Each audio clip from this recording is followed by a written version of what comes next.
তারিখ 12ই নভেম্বর 1959। স্থান চন্দনপুর বনপথ, পশ্চিমবঙ্গ।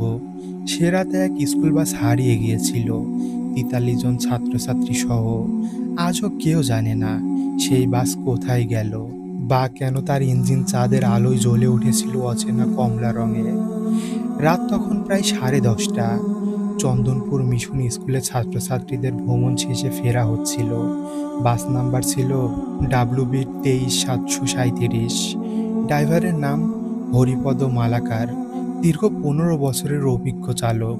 তার সহকর্মী রামলাল জানতেন প্রতিটি বাঁক, প্রতিটি বনপথ মুখস্থ। রাস্তার পাশে ঘন বন, নিস্তব্ধতা এমন যে নিজের নিঃশ্বাসও কানে বাজে।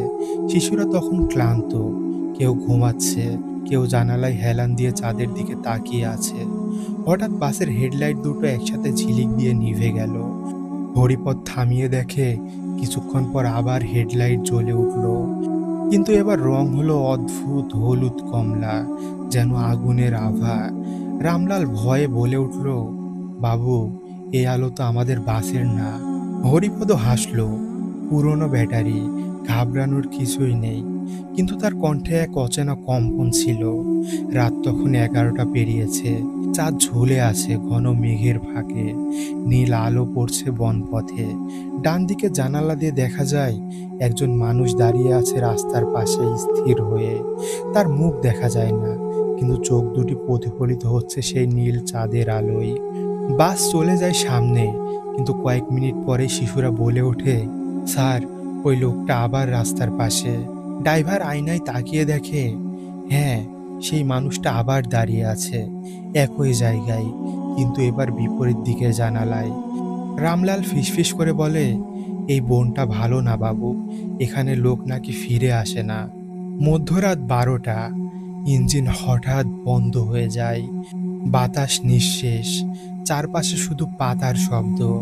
হরিপদ বাস থেকে নেমে দেখে পেছনের রাস্তা কুয়াশায় ঢেকে গেছে, সামনে কিছুই দেখা যায় না। হঠাৎ পেছনের দরজার ভিতর থেকে ছেলেমেয়ের চিৎকার শোনা যায়, স্যার, কেউ জানালায় টোকা দিচ্ছে। হরিপদ দৌড়ে ফিরে এসে দেখে বাসের জানালার অন্ধকারে কয়েকটা হাত ছায়ার মতো নড়ছে।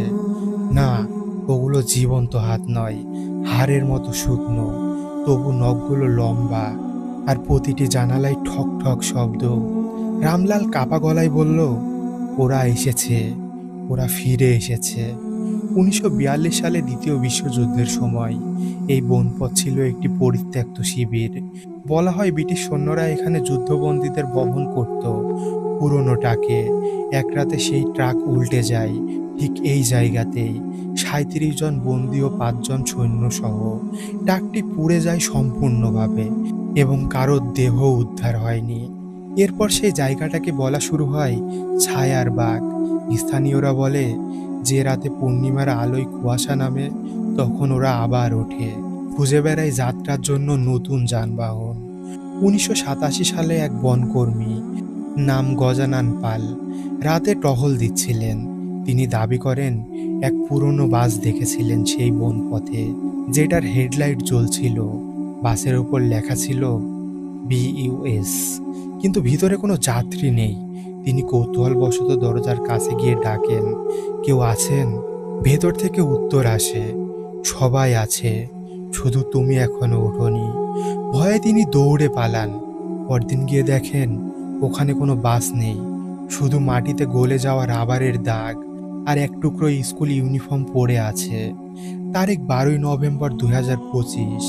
একজন আরবান এক্সপ্লোরার রিয়াজ হোসেন এই এলাকায় ঘুরতে এসে একটি পোস্ট করেন, চন্দনপুর বনের মধ্যে এক পরিত্যক্ত বাস পেলাম, মনে হচ্ছে বহু পুরনো। ইঞ্জিনে এখনো গন্ধ আছে পেট্রোলের। ভেতর থেকে একটা স্কুল ব্যাগ আর একটা সিটের নিচে কিছু হাড়ের টুকরো। সবচেয়ে ভয়ঙ্কর ব্যাপার, ইঞ্জিনে এখনো চাবিটা আছে, আর লাইট দুটো নিজে থেকে জ্বলে উঠল। সময় এখন রাত 12টা। তারপর আর কোনো পোস্ট আসেনি। 2 দিন পর তার ফোন পাওয়া যায় ঠিক বাসের সামনেই। ভিডিও ক্যামেরায় দেখা যায় শেষ কয়েক সেকেন্ড। রিয়াজ হাঁটছে বাসের দিকে, ক্যামেরা কাঁপছে, আর এক মুহূর্তে বাসের ভেতরে আলো জ্বলে ওঠে। জানালায় দেখা যায় অসংখ্য মুখ, ফাঁকা চোখ, একসাথে তাকিয়ে আছে ক্যামেরার দিকে।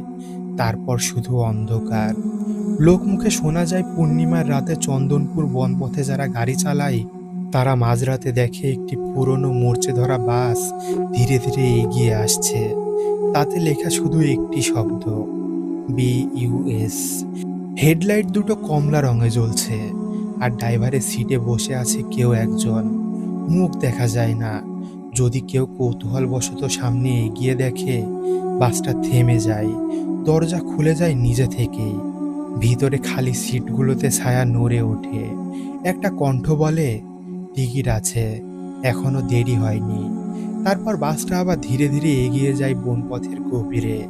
আর যারা সেটার কাছে গিয়েছিল তারা কেউ আর বাড়ি ফেরে না। আজও যখন চাঁদ পূর্ণ হয়, চন্দনপুর বনপথের ভেতরে এক অদ্ভুত গর্জন শোনা যায়। কেউ বলে সেটা বাতাস, কেউ বলে সেটা বাসের হর্ন, যা এখনো চলছে অদৃশ্য পথে, যাত্রীবিহীন নয়, বরং অতিরিক্ত যাত্রী নিয়ে। যদি কোনোদিন মধ্যরাতে হাইওয়ের ধারে দাঁড়িয়ে দেখতে পাও একটা পুরনো মরচে ধরা বাস ধীরে ধীরে আসছে তোমার দিকে, হেডলাইট দুটো আগুনের মতো জ্বলছে, আর ভেতরে আছে অচেনা মুখগুলো, তবে মনে রেখো, ওটা কোনো সাধারণ বাস নয়। ওটা শেষ যাত্রা, যেখানে একবার উঠলে নামার টিকিট নেই।